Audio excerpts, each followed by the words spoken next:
Okay.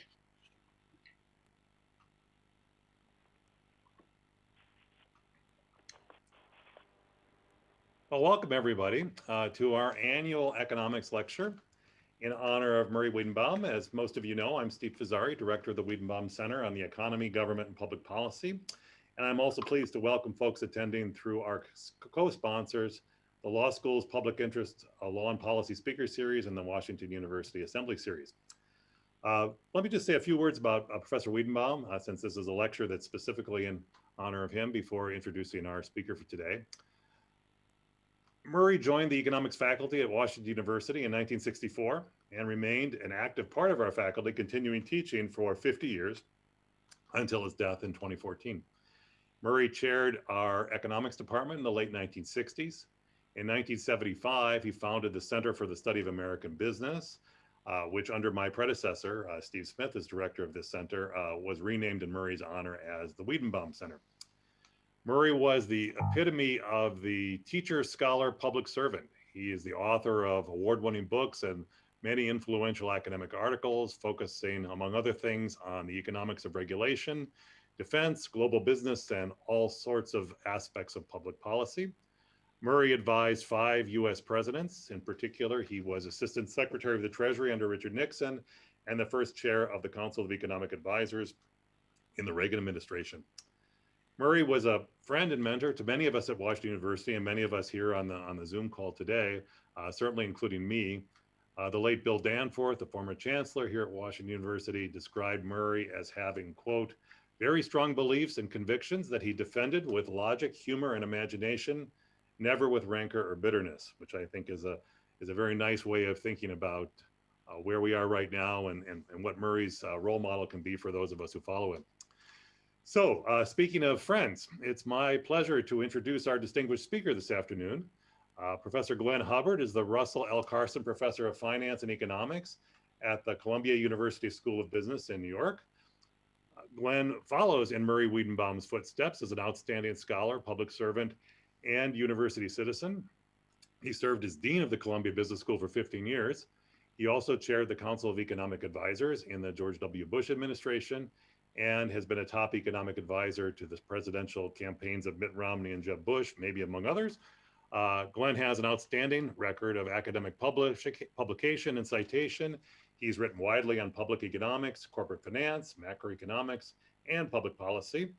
His commentary on economic issues appears regularly in leading national and international media outlets, including the Wall Street Journal, the Washington Post, and the Financial Times.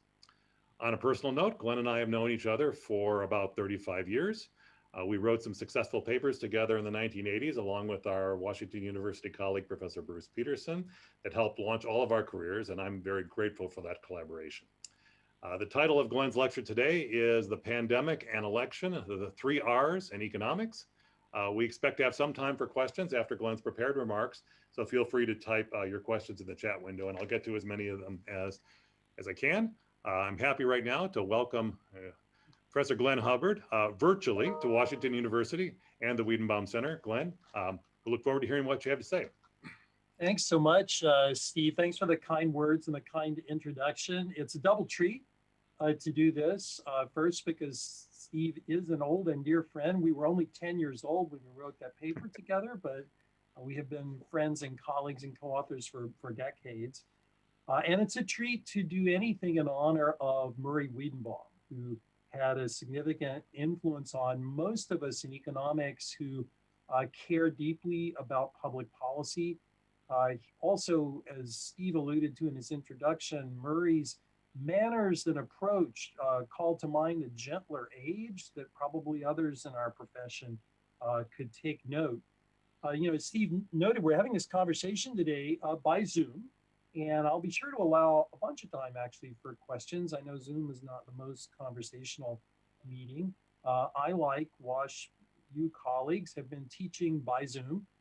In my case, that means high flex. So that means the students get to hear me scream at them through a mask for 90 minutes while they're wearing masks and many other faces are on the screen. While that, I think, is transitory, as I'll make clear in my remarks in a few minutes, I think there are actually a lot of big changes in the economy that are going to happen. So what I want to do is a kind of theme with you this afternoon is to go back to one of my favorite Murray Wiedenbaum sayings, or at least it's attributed to him. I don't know if he actually said it. Don't just stand there, undo something. And so I'm going to undo something for you and with you today, namely some economic misconceptions that I think have shaped the way people are thinking about COVID, the economy, and the recovery. And to do that, I have a few slides. I promise not too many, and I will try to share my screen and bring them to you. Let's see.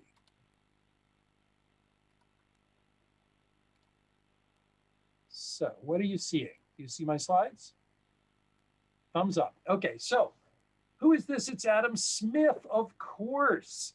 You rang, I called him, because a lot of the logic that I'm going to bring to bear, and I think this is the way Murray would have thought about the problems I'll talk about for the pandemic, election, the 3 R's, which in my case are going to be about recovery, reform, and renewal, and about economics. So this is our conversation today.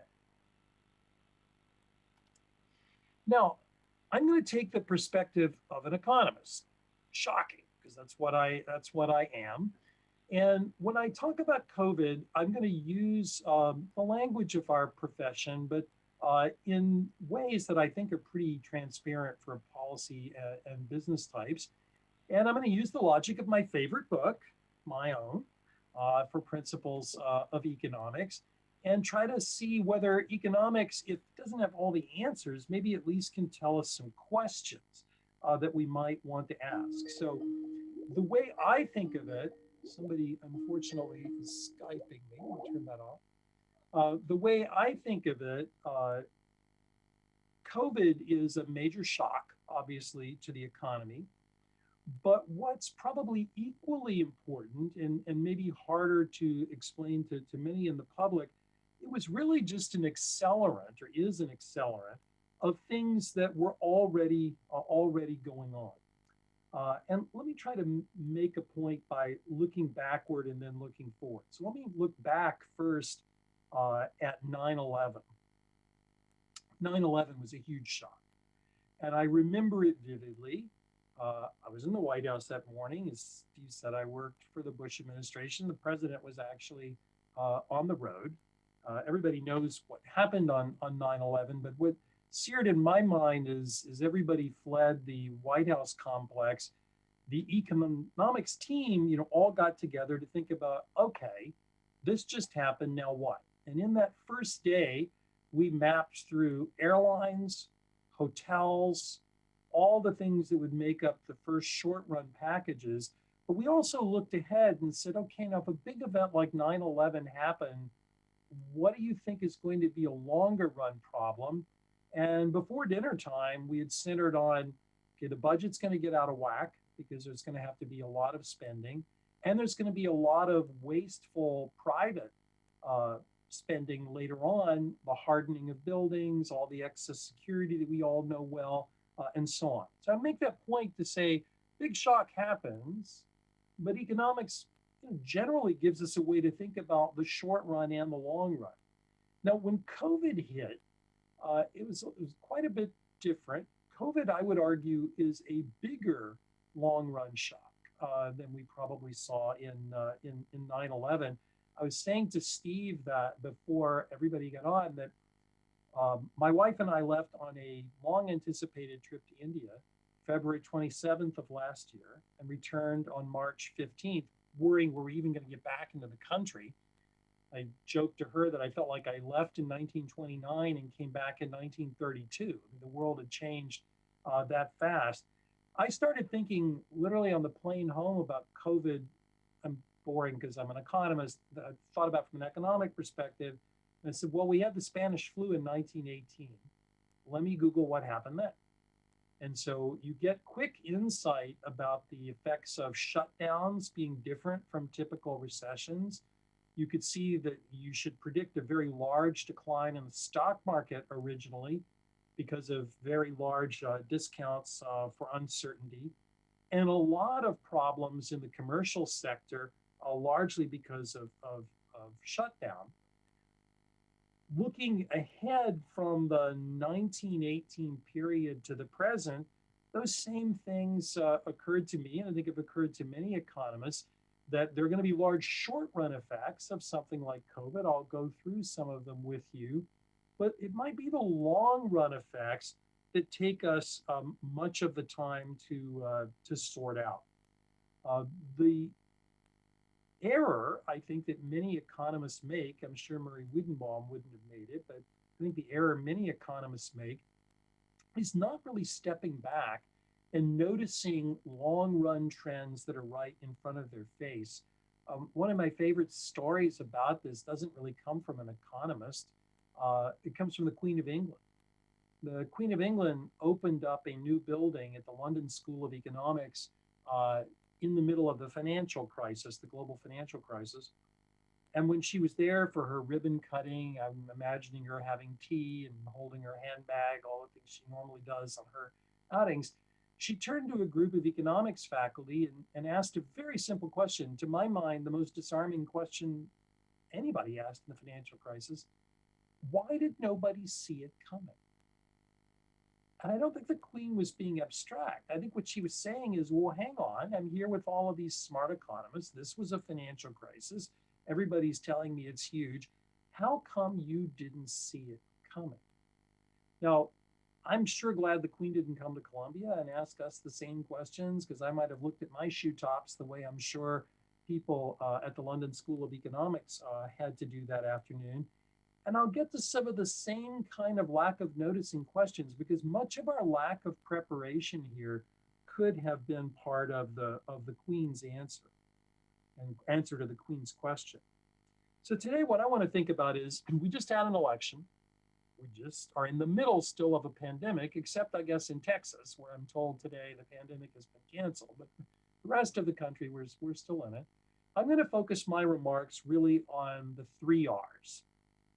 And the R's I'm going to talk about are: how do you think about strengthening recovery in a shock as interesting as COVID? Second, what does COVID tell us about fiscal reform? And third, what does COVID tell us about ideas for economic renewal? And you'll see as I go through these arguments, they all acknowledge the short run changes that are the reality of COVID, but they do something else. They argue that COVID actually has focused us on changes that were occurring over a very long time and hopefully sharpened our attention, or at least gotten it. So here's my first lens: recovery. Now I have some pictures here.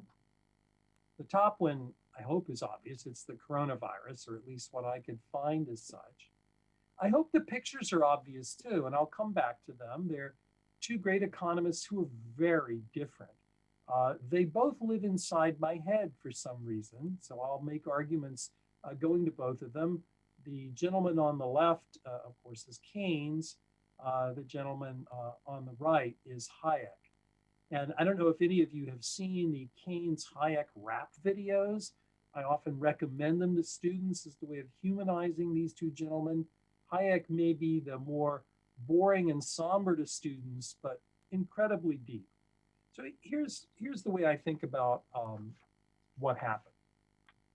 Let's begin with a forecast. And President Bush once said about me, Glenn can't even predict the past. And I think that's a little harsh, but I think what he means is data get revised. But I'm not a forecaster, but I will tell you that forecasters for 2021 have US GDP growth rocketing up toward the 6% range, improvement in the labor market, and indeed tightening in capital markets. We'll talk about this in Q&A if you like, but arguments for both higher nominal and real interest rates, with all that portends as the year goes on.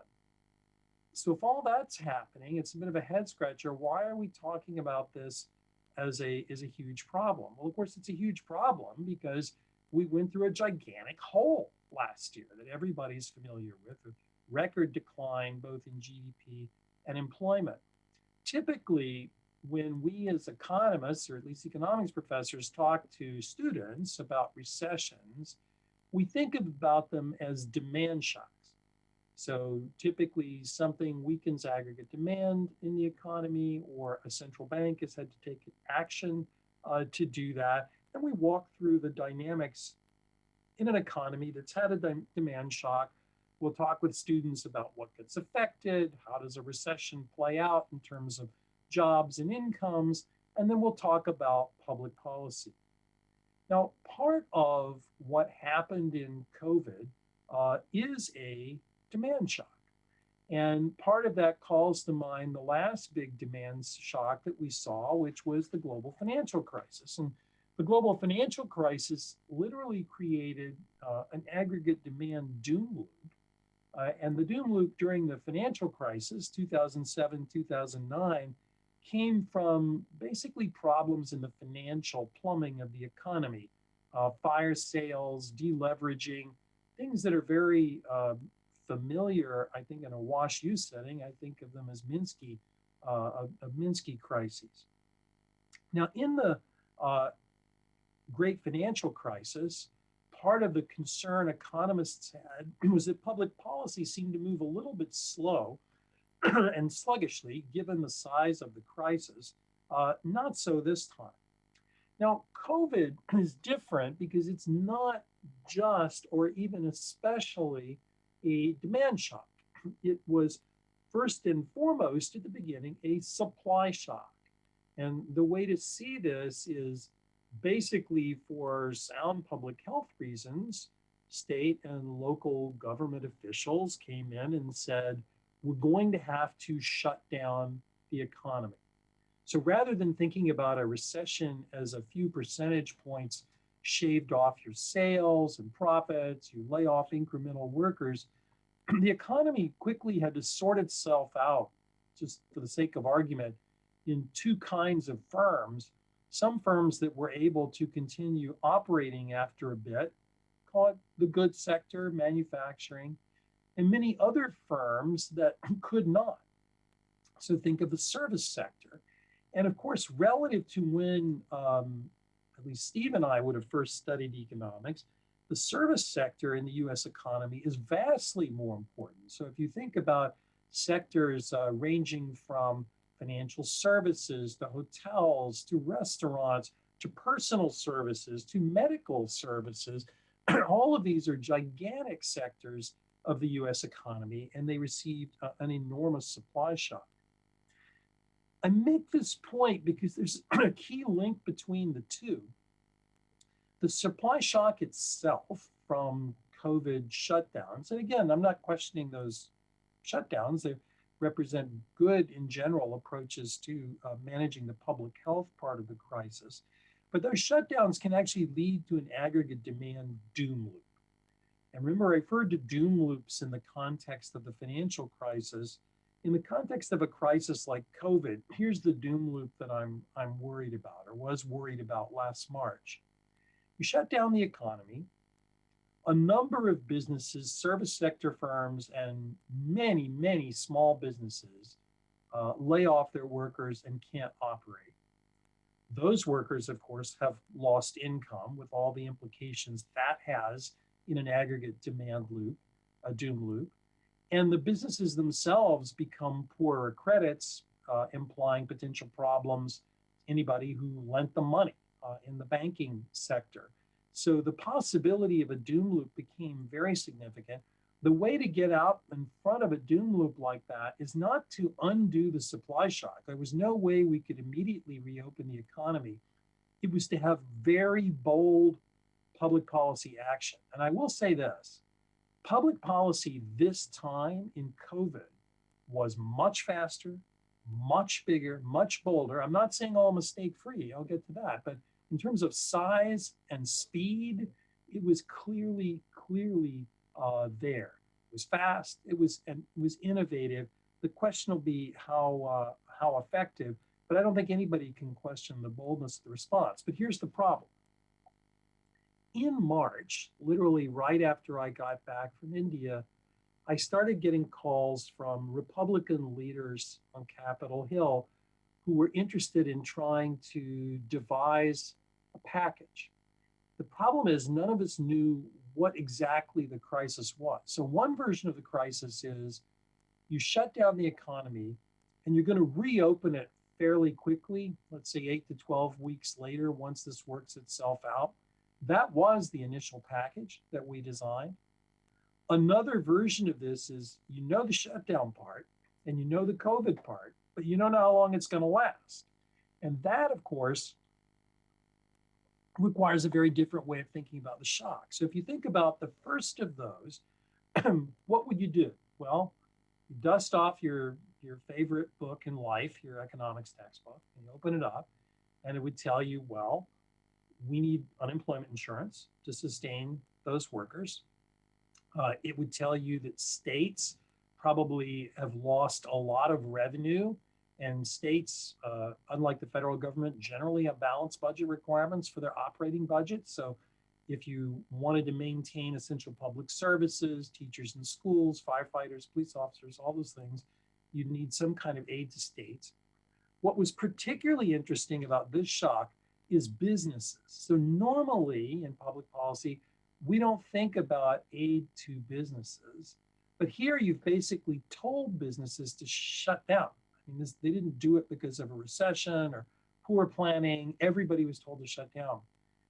The idea that I brought the GOP leaders was to think about a revenue replacement program for a fixed period of time. You'd get a fixed fraction of your revenue as replacement. It would be very expensive. These were only for small businesses up to 500 workers, but it was still very expensive. It ultimately became what was called the Paycheck Protection Program, which has an advantage. I'm sure every member of Congress would love to vote for something called paycheck protection. I mean, how could you be against that? But from an economic perspective, by focusing only on the workers and payroll, it missed a lot for small businesses that actually have a lot to pay in terms of rent, utilities, other costs. In fact, in many of those firms, wages weren't the only or even most important cost that they pay. But I think policy made a big effort there in the business sector.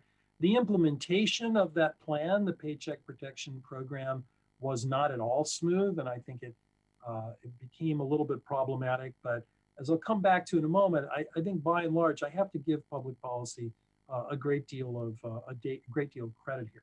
So why did I put Keynes and Hayek pictures there? Even one reasons they both live in my head, but the more important reason for you is that both of them are relevant. So Keynes talked a lot about a metaphor of a stalled elevator car. He said, you know, Alfred Marshall, whose famous book, Principles of Economics book, was used late 19th, early 20th century. Marshall talked about saving and investment as kind of a seesaw. The economy is always in equilibrium. It's not a problem.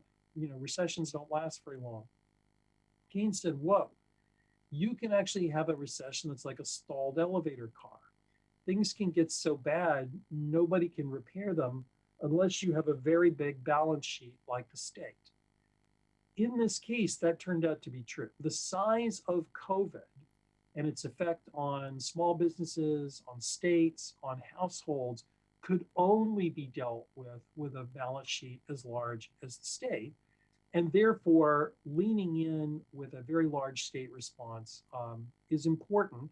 That avoids the aggregate demand doom loop. So I think there's a lot to be said for that kind of Keynesian advice. And in fact, I thought the response in the 2007-2009 period was much too timid in a Keynesian sense. What about Hayek? I think Hayek is just as relevant here, and probably even more as we go toward the medium and long run. And why do I say that? So when we did things like the Paycheck Protection Program or aid to individuals and states, we were trying not to, quote, stimulate. It always bothered me when I saw these bills called stimulus bills. You're not stimulating things. People are staying at home all the time during the pandemic. That's not what it's about. It's about maintaining incomes, trying to freeze frame the economy until a thawing occurs. The thawing, in this case, being the vaccination of much of the public and so on. So in that kind of a freeze frame, you get the benefit of maintaining people's incomes, but you do so at a cost. For example, do we think that the economy post-COVID, when everybody on this Zoom call and everybody you know has been vaccinated, do we think that economy looks like the one from a year plus ago? I don't think so. I think we think there are going to be significant changes in the way people travel, the way people consume goods, the way meetings and teaching and everything else happen. And so the Hayekian response is, well, if you go back to his famous paper, The Use of Knowledge, which led to his winning the Nobel Prize in economics, the intuition is knowledge is really decentralized and comes from the bottom up, and we need to let people figure things out. And the new equilibrium might look differently. And so we don't want to make it hard to get there. So the way I think about Keynes and Hayek is they both had something very important to say to us last March. Don't let an aggregate demand doom loop take root. That was Keynes. But on the other hand, don't slow things down so much you don't get to a new world with new kinds of jobs, new ways of doing work, the way we think of in economics. In that sense, I think economics offered a lot of guidance. These policy responses, I think, had elements of both. So the Fed was incredibly bold, traditional Fed 1.0, lower interest rates, but also a Fed 2.0, reaching into the long end of the Treasury market and agency securities, a Fed 3.0 of going where the Fed hadn't gone before, taking some credit risk lending in very large firms.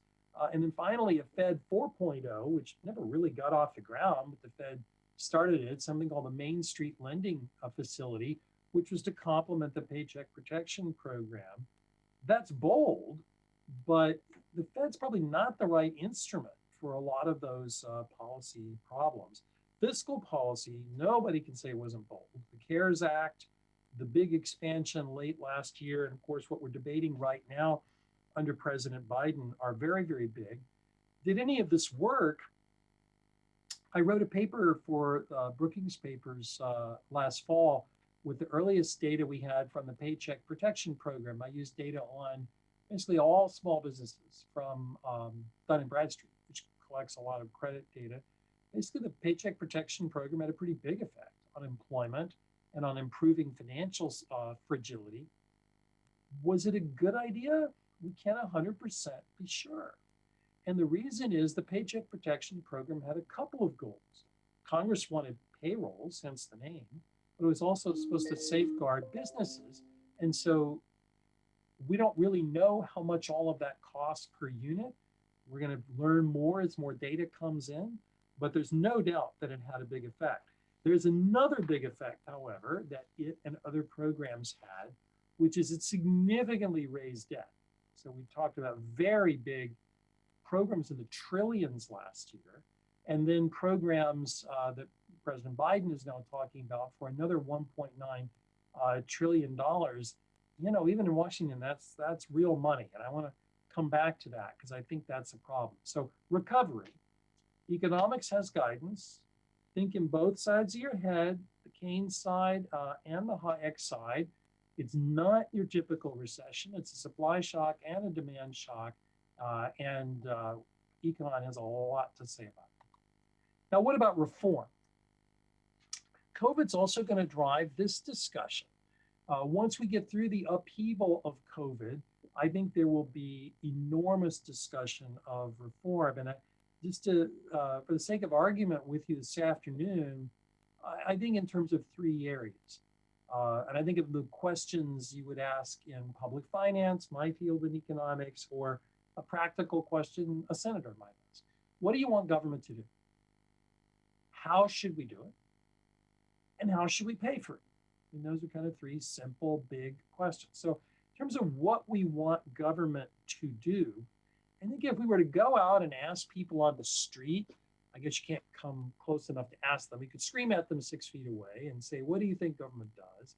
They'll list things that probably are akin to what economists would call public goods. They're going to name military spending, basic research, things like that. Turns out that's not a very big fraction of what government does. Mostly the federal government is in the transfer payments business.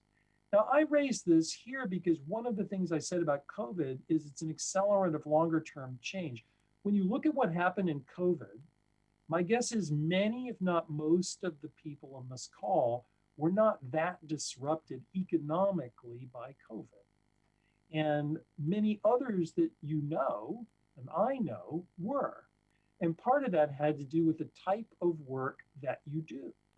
Now, there's nothing new in that. And the problems for a lot of face-to-face work, and particularly for low and mid-skill workers, were there long before COVID. But there's a lot of pressure for government to do more here. And that's going to be, in terms of public sector activity, probably greater investments in certain kinds of education, like community colleges or communities that have been hit very hard. But those are, as I put in italics, they're fiscal choices. You're going to say you want government to do that. What do you want government to do less of? Because there's not infinite money in the world. How should we do it? Spending reform. Well, again, currently, most of what we're doing in government is very large transfer payment programs, particularly Social Security and Medicare, but also Medicaid program for healthcare. And so there's a real question, if we're going to do ambitious things in the post-COVID world, how are we going to adjust other kinds of spending? So the way I think about it in economics, I had mentioned Adam Smith before. You know, Smith had two sides to him. There's the Wealth of Nations Smith that every econ freshman knows about. But there's also the theory of moral sentiment Smith. He used a phrase called mutual sympathy in the book. I think today we would probably call it empathy. And Smith had in mind a government that helped prepare people for success in the economy. He was a big participation kind of guy. Contemporary conservatism has centered more on writings of people like Hayek and Friedman that saw almost no role for government in that regard. And then, of course, we have debates today. I think where a lot of the choices, debates, and spending are going to go is back to Smith. How do we do that? And then how do we pay for it? Now, how should we pay for government? I think we are going to have a reckoning relatively soon about how we pay for government. There is no free lunch. You can call it modern monetary theory or whatever you'd like to call it, but there's no free lunch here. There are only three ways one services a large debt. You can raise taxes, you can cut spending, or you can default on it. And defaulting can be nice and easy. It's called inflation, or it can be hard, like ripping up pieces of paper. But none of those things sound very appealing to me. I think the kinds of reforms economists have pointed out that will probably govern a lot of the policy debate in the coming years are things like tax reform that could solve multiple problems. An example, a cash flow tax raises revenue. It focuses a burden on rents, meaning people who are earning very large returns relative to the competitive level, think monopoly power. So it's a good answer. Carbon taxes, given the concern over climate change, many economists, myself included, have recommended carbon taxes. But what I worry about is we're being told instead that actually we don't have to worry about any of these painful solutions. Debt is the answer. Well, I think if we go through the arguments, we'll see that maybe that's not so clean.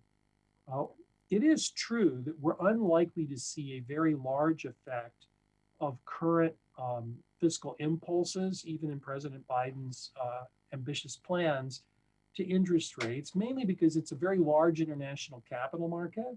And while the United States is a big country, it's not the only thing. So I don't think interest rates today are necessarily the place I would start. But I would worry about future tax burdens from debt.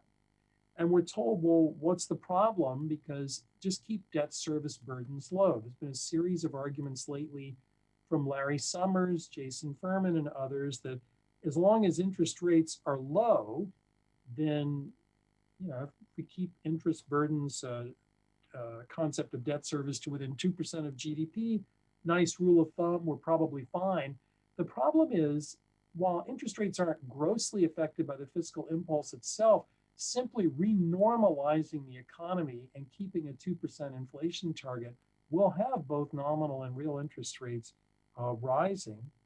A third answer comes from a book I wrote a few years ago with another economist, Tim Kaine, called Balance, where we argued that traditional balanced budget amendments don't work, but the government may want to consider a spending limitation, where spending is limited to some moving average of past real values of revenue. We can talk about it more if you like, but I think we're going to see more of these discussions because I think the free lunch aspect of what we've been through, that you could borrow massive amounts of money with no consequence, is not going to pan out.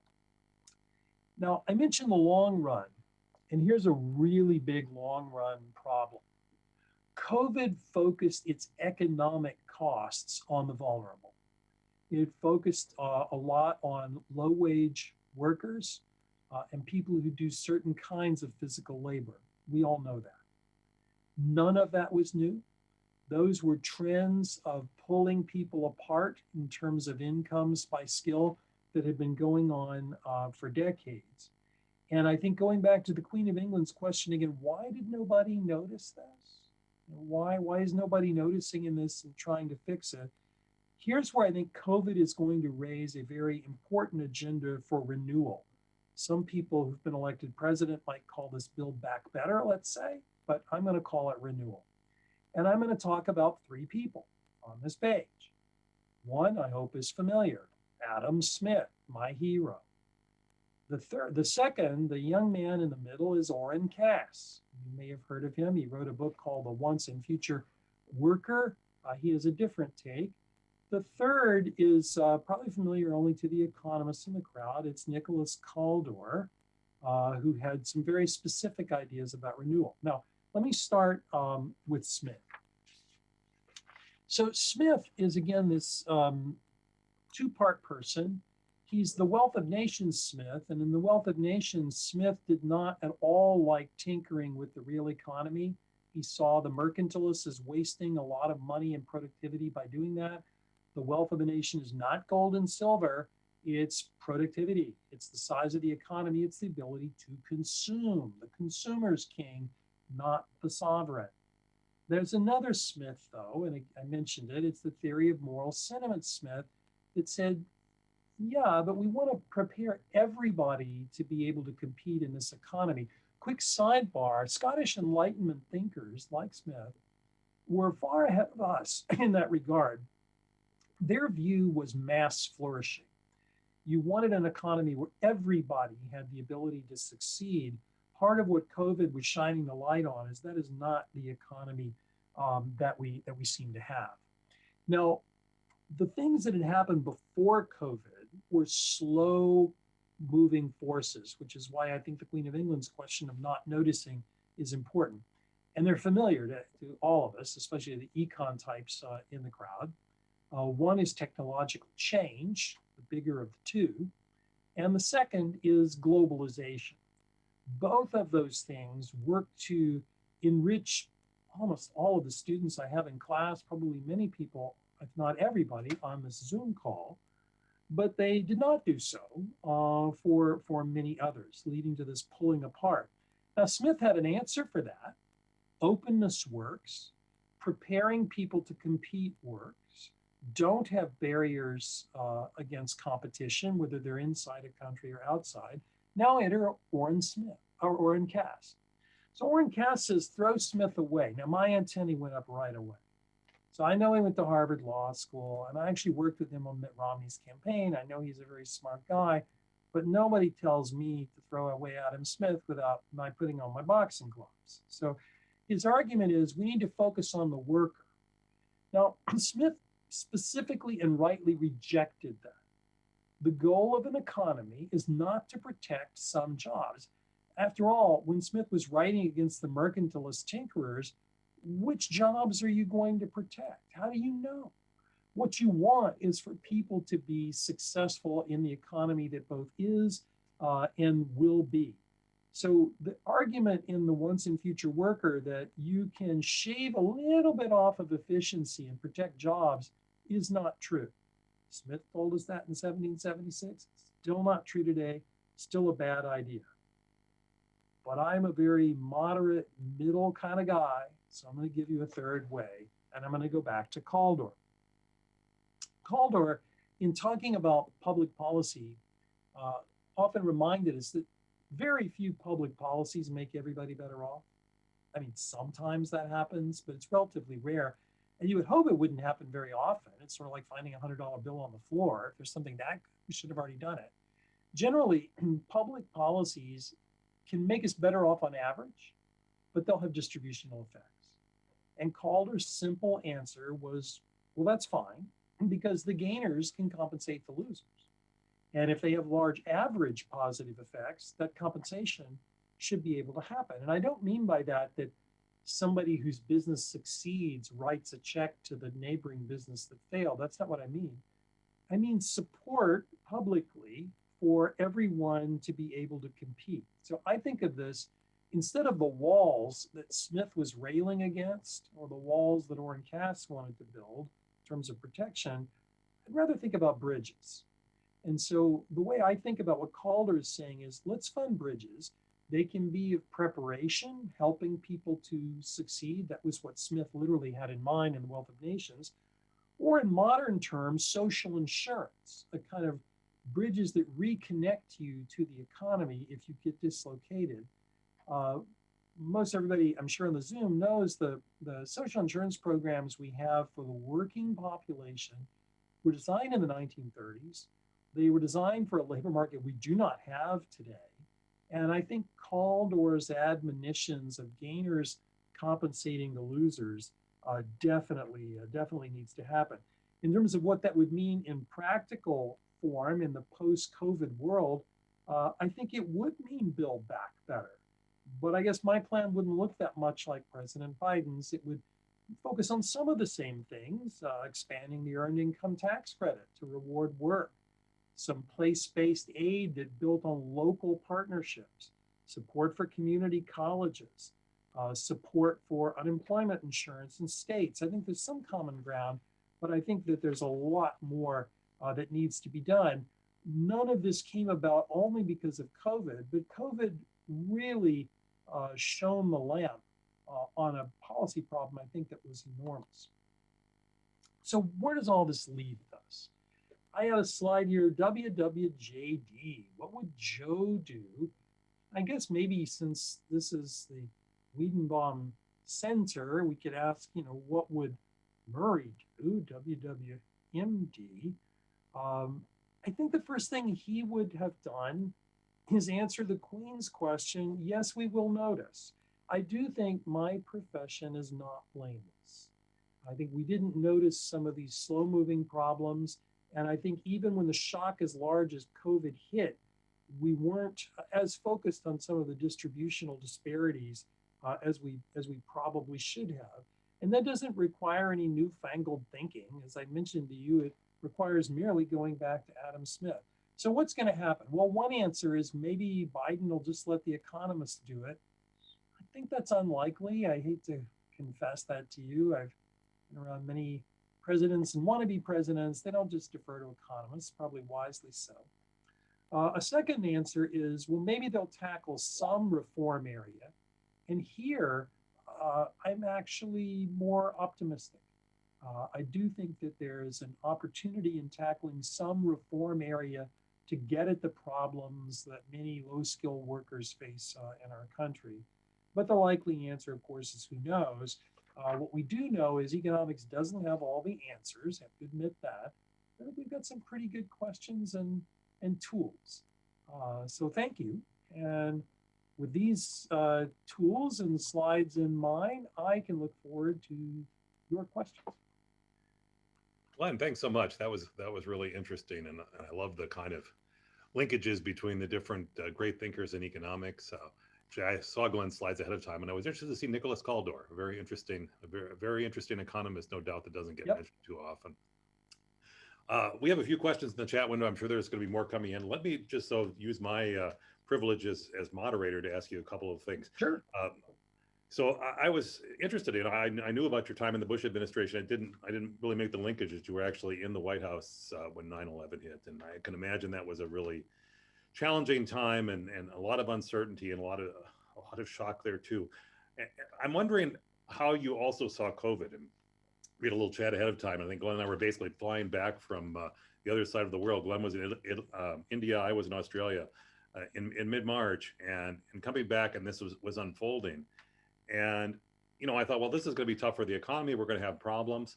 But really, the first thing I did was just sit down with some very simple kinds of numbers in the service sector and things like that. And all of a sudden, I saw, my gosh, we're going to lose 8 to 10% of GDP, not annualized, just straight up. And I'm wondering how, you're looking at these kinds of things too. Did you have a similar, my gosh, moment? I did. And it was when I stopped to think about, as you were saying, what the linkages are, which parts of the economy, how big are they in the economy? The advantage of today, as opposed to 9/11, is even sitting in Jodhpur in India, I could take out my iPhone and Google the data that I needed to make these calculations. And I realized that we would have an enormous hole and that the size of the public policy response would have to be enormous. At the time, I was trying to calculate, suppose this only lasted 8 to 12 weeks, up to 1 quarter, how large the impulse would have to be and in what form. And it was truly both sobering and staggering.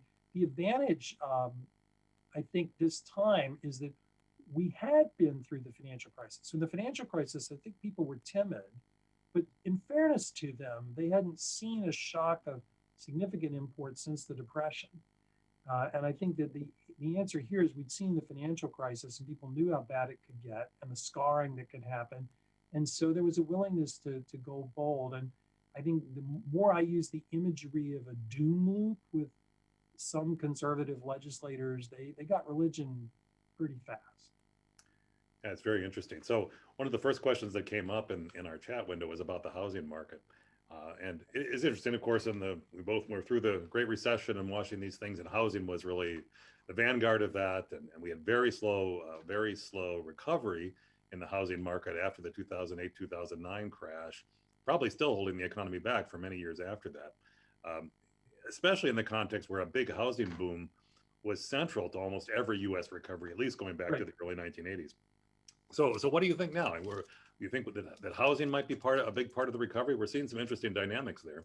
Yeah, housing definitely is a part of the recovery. It was obviously it's in the construction sector where work had to be paused for a very short period of time, really, in home building and commercial construction, and then went back. And of course, the interest rate dynamics. One of the things that occurred to me that same afternoon in Jodhpur is not just about the size of the hole, but stock and bond markets.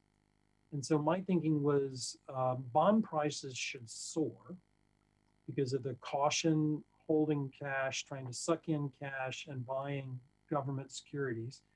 And the stock market should plummet and then rise. And my theory was that it should plummet because the uncertainty is so enormous at the beginning. That was the 1918 effect.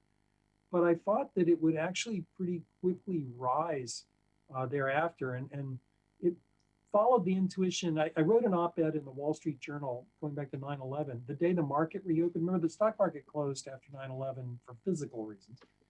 When it reopened, I put an op-ed from the White House in the Journal that morning to say, look, I just did a DCF, discounted cash flow on the U.S. economy.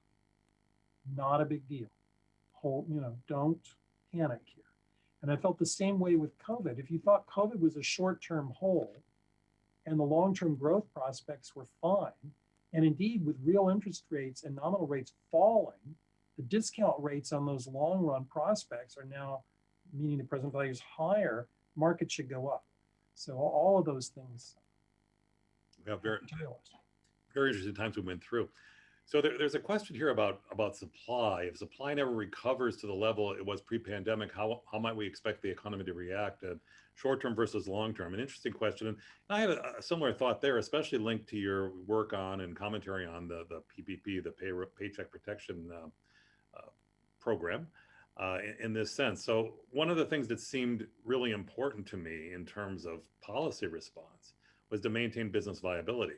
That we had a big supply shock. We also had a big demand shock. I had a big demand shock. I'm not going to restaurants. I'm not getting on Right. airplanes in many respects. So this is all kind of, happening at the same thing. But we did expect that demand was eventually going to recover when people got safer, especially if we provided the financial backstops to help that, and with the big responses on fiscal policy.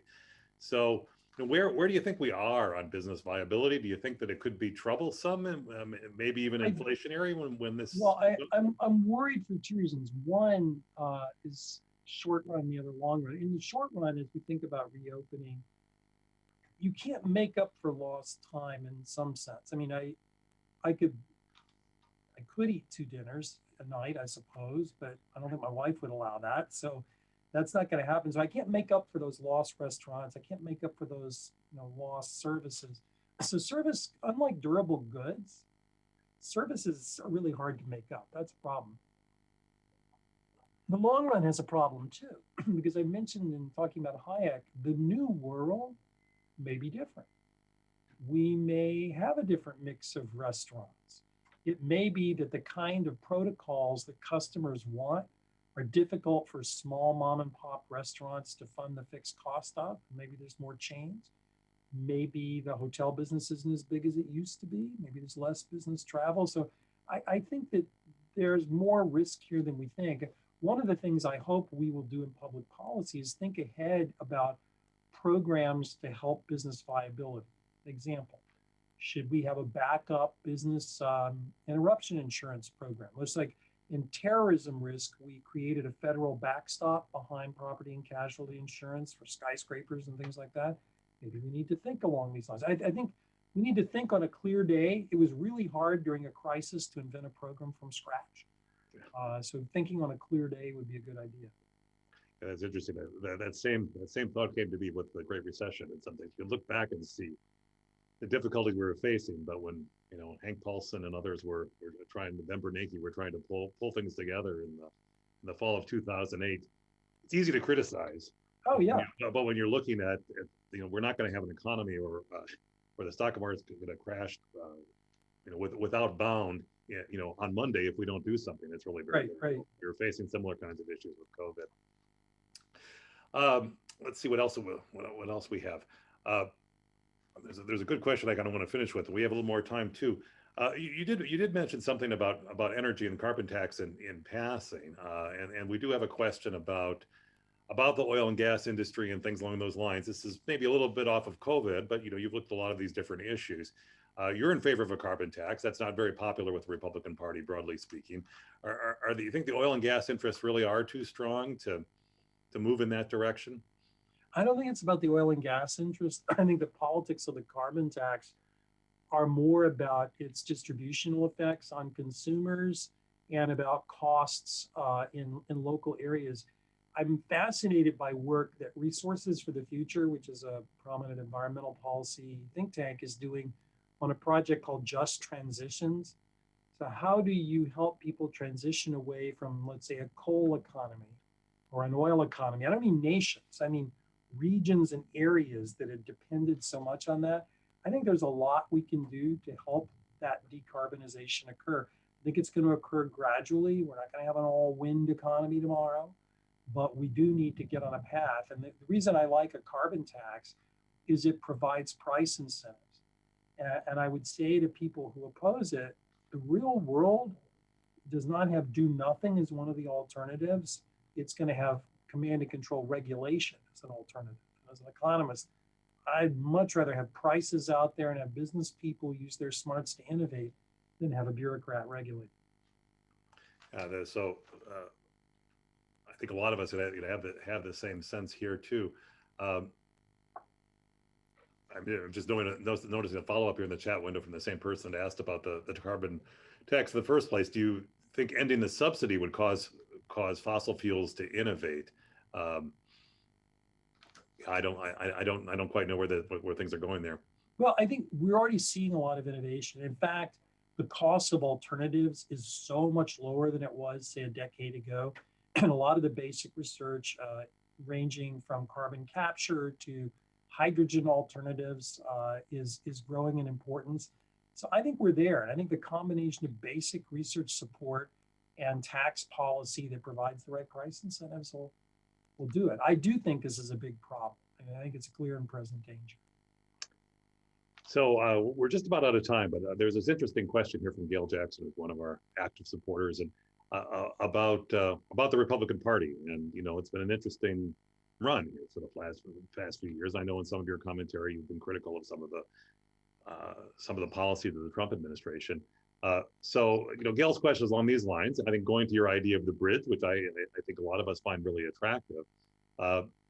Do you think the Republican Party, as it is presently oriented, and I'm quoting Gail here, would even buy into modest middle-of-the-road reforms to help alter the balance of distribution and deal with some of those issues that you talked about at the end of your talk? Well, I sure hope so. I did write an essay called The Wall and the Bridge. It was in the past issue of National Affairs, if anybody wants to look. I have a book coming out from Yale Press on the same topic. So I'm definitely trying to push this idea in policy circles. The reason I think the answer is yes goes back to Calder. One way to solve a problem is to compensate people who've been left behind. I mean, the debates we were having, to me, were sterile. We'd either have the right saying, well, laissez-faire, whatever. And on the left, people would say, well, why don't we just put more people on the dole? Neither one of those is getting at the essential question Smith asked, which is, why can't everybody have the ability to participate in the economy and the dignity that brings? To me, that's not a Democrat idea or a Republican idea. I could see Joe Manchin wanting to do that idea. I could see Pat Toomey wanting to do that idea. I could see people on both sides of the aisle. It is a different approach than the walls approach of the Trump administration, whether they're physical walls or metaphorical walls. But I think it's a winner. And I do think it's fundamentally conservative and liberal in the sense that Smith would have used that term. That's very interesting. Actually, I think your point about job protection too, and some of your criticisms of that, the Orrin Cass ideas in particular, also link into the trade debates that we've had in this context, where on the one hand, one could be quite sympathetic to someone whose way of life is being ripped out from under often himself. In this particular case, with the loss of manufacturing and other kinds of things. However, how much can we fight those trends over time? Well, that's the thing. I a few years now I've taken groups of students to. Sorry, I don't know why somebody keeps Skyping. I've been taking groups of students to Youngstown, Ohio. To talk with local business people, church leaders, politicians. And it is that question. You see kind of a slow motion disaster that happened and what people might have been able to do differently. And fortunately in our country, there are a lot of success stories too. There are places like Pittsburgh that did reinvent itself. So we need to learn a lot at the local level about what works. Well, Glenn, thank you very much. This has been a fascinating conversation. We've had I think well over 100 people on the talk most of the time, which is great turnout for the Wiebenbaum Center. For all of you there, the Wiebenbaum Center has a pretty active set of events for you to take a look at. We have a policy lunch coming up next week and things along those lines to talk about economic and current issues. And so I hope folks will come back and see us again. And thanks again to Professor Hubbard, old friend, and for a really engaging, interesting, sensible perspective on what's going on in the economy right now. So we'll formally end here. If people want to hang on for a moment or two and have a comment or something, that's fine. But we're done, and hope to see you again soon.